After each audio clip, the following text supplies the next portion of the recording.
বন্ধুরা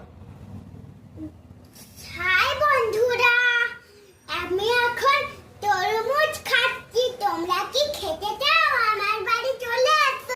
মিলে চলো, মা সেখানে কি রান্না করছি। মা, রান্না কি করছো? আচ্ছা ঠিক আছে।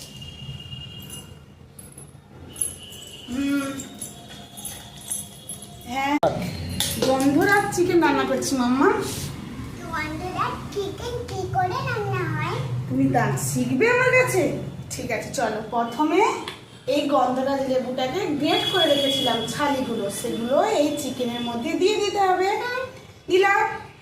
এবারে একটু আদা বাটা, একটু রসুন বাটা দিলাম, একটু কাঁচা লঙ্কা বাটা। ঠিক আছে, এইবারে কি করবো বলো তো? এই দইটা ফাটিয়ে রেখেছিলাম, এই দইটা পুরো এইটাতে দিয়ে দেবো। দিয়ে পুরোটা পরিষ্কার করে দিতে হবে। ঠিক আছে, এইবার এর মধ্যে কি কি দেবো বলো? মশলা, লবণ। হ্যাঁ এটা লবণ দিলাম। এটা কি বলো তো মাম্মা? লঙ্কা গুঁড়ো। না, ভালো করে দেখো এটা কি। হলুদ গুঁড়ো। হ্যাঁ, এই হলুদ গুঁড়োটা এখানে দিয়ে দেবো। দিয়ে এটা কি বলো তো?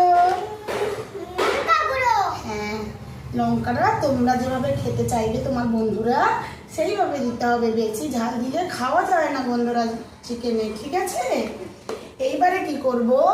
এই গন্ধরাজ লেবুটা কেটে রেখেছিলাম, যেটা গ্রেট করেছি ওই লেবুটাই কেটে রেখেছিলাম। এইটা রস এর মধ্যে দিয়ে দেবো। ভালো করে চেপে চেপে রসটা দিতে হবে। ঠিক আছে, না থাকে।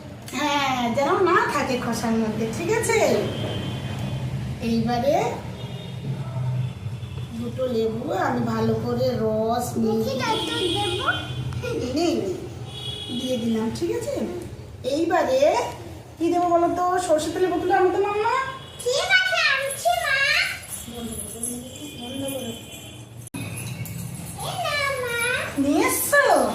এইবারে এই তেলটা আমাকে মেপে দিতে হবে। ধরো না, 4 চামচের 2 চামচ আমাকে তেল দিতে হবে। এই 1 চামচ, এই 1 চামচ। ঠিক আছে, মিনিট করে আমি 1 ঘন্টার জন্য রেখে দেবো। ঠিক আছে, যার যত সময় থাকবে সে ততক্ষণ রাখতেই পারে। যত সময় ধরে মাখানো থাকবে তত তোমার সময় ভালো থাকবে, মাংসটা ভালো হবে। এটাকে ভালো করে চেপে চেপে মাখাতে হবে। ঠিক আছে, চিকেন রেডি, গন্ধরাজ চিকেন।